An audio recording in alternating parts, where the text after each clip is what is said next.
Here are 15 things you must do first on your Meta Quest 3 and 3S. You definitely want to start by properly adjusting the lenses. As you may know, you can adjust the lenses by switching between 3 settings. Setting 1 is 58mm, setting 2 is 63, and setting 3 is 68mm. However, if you want, you can also position the lenses between these settings by carefully sliding them to an in-between position.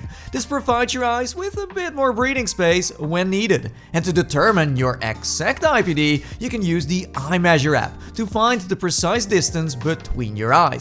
This ensures that all your games and experiences look as sharp as possible. Obviously, it also helps to clean your lenses before each session. Avoid using your shirt or a paper towel, as these can badly scratch the lenses. Instead, use a clean cloth, like the ones that come with glasses. Plus, after you're done playing, don't put the headset in direct sunlight, because this is another way to easily damage your screen. Next, let's talk about extending your home screen. By dragging the apps located at the bottom to the left or right, you can create multiple windows. These windows can be placed anywhere in your house and will stay there until you decide to move them again. This feature is especially useful if, for example, you want to quickly grab stuff out of the fridge or doing the dishes. I think the best part is pinning a window to the ceiling and watching a movie. Don't forget to dim your surroundings and curve the screen.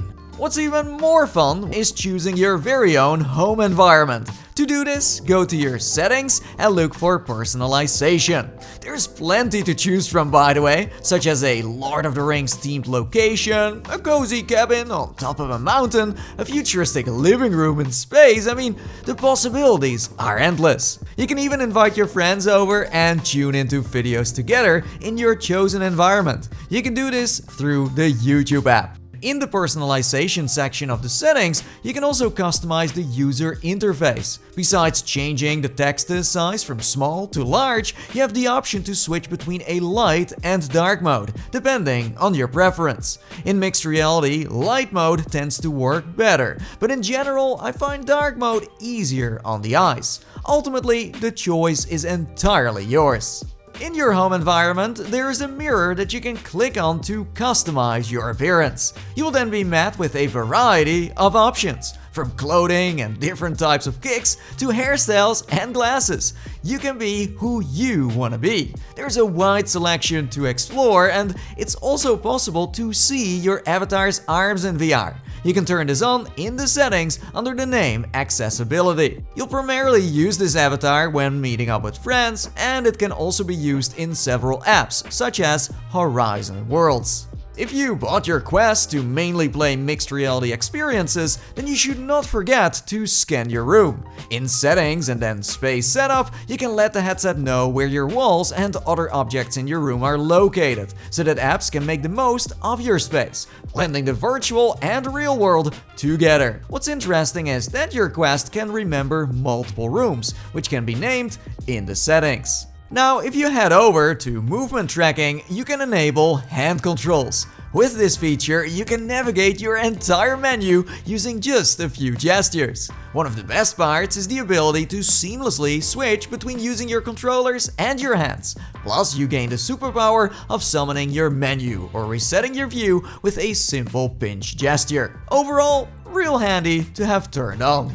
If you want to prevent others from using your headset at all times, you can set up a passcode. Think of it as a secret catchphrase that only you know about. You can enable this feature in the Horizon mobile app by navigating to Headset Settings and selecting Passcode. Additionally, within the realm of family sharing on Quest, you can go to Profiles in Headset to add extra accounts. This allows others to access your game's library while keeping their activity separate from yours. When you want to share your gameplay with friends and family, I recommend using Meta's casting method. It lets you stream what you're seeing to a TV, computer, or mobile device, making it easy for everyone to join in on the fun. When you're ready to start, simply open the camera app, select casting, and voila! Everyone around you can experience the action alongside you. In the same menu, you also have the option to record. However, the default settings aren't great. When you want to change them, click on Settings in the top right corner. Here you can adjust the microphone and game levels, choose your video's frame rate, and most importantly, select the aspect ratio. You can pick between a square, which looks like this, my personal favorite, landscape, or portrait if you're planning to share it on a phone.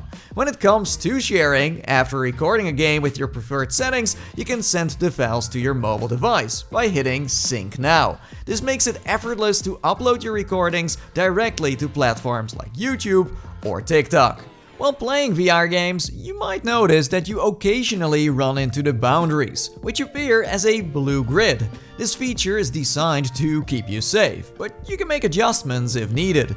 In the settings under Boundary, you can customize the color and sensitivity to ensure you stay immersed at all times. In case you want to start modding straight away or extract certain files from your headset, it may be wise to turn on the developer mode. This allows you to, for example, have custom home environments or play games such as Minecraft. You can do most of this through SideQuest. You can find a tutorial on my channel. I don't think I need to tell you that the soft strap of your Quest is not that comfy. It makes your headset feel heavy by putting the weight onto your forehead. That's why I recommend looking into a more premium alternative, such as the S3 Pro Super Strap by Bobo VR. It acts as a counterweight for your Quest, making it much easier to wear for hours on end. Besides that, it has hot swappable batteries, so you never run out of juice, and a cooling fan for those intense gaming sessions. If you're interested, there's an affiliate link in the description below, which means that if you purchase through this link, it doesn't cost you extra, but does support my channel. When you want to use your Quest on a bus, car, or plane, there's a special travel mode. You can flip the switch in its quick settings. This mode makes sure your tracking stays stable during each bump. This is great for when you want to play board games, titles on a giant screen, or watching your favorite series or movies on the go. With Quest's home environments, you can fully immerse yourself in your own place, leaving behind the sensation of being confined to the limited space around you. Lastly, a sweet trick is getting the pass-through to activate by double-tapping the side of the headset. I love utilizing this when I briefly have to talk to someone or open a door to pick up a package. Welcome to the future! Wow, so there you go. Those were all the tips that I wanted to share for today. We surely blitzed through them. Let me know in the comments which tip was the most useful to you. And also check out this other content right here, such as how to watch movies on Quest and the best accessories for your headset. You can find those in the description as well, of course. Until next time, see you in virtual or mixed reality. Oh yeah, bye bye.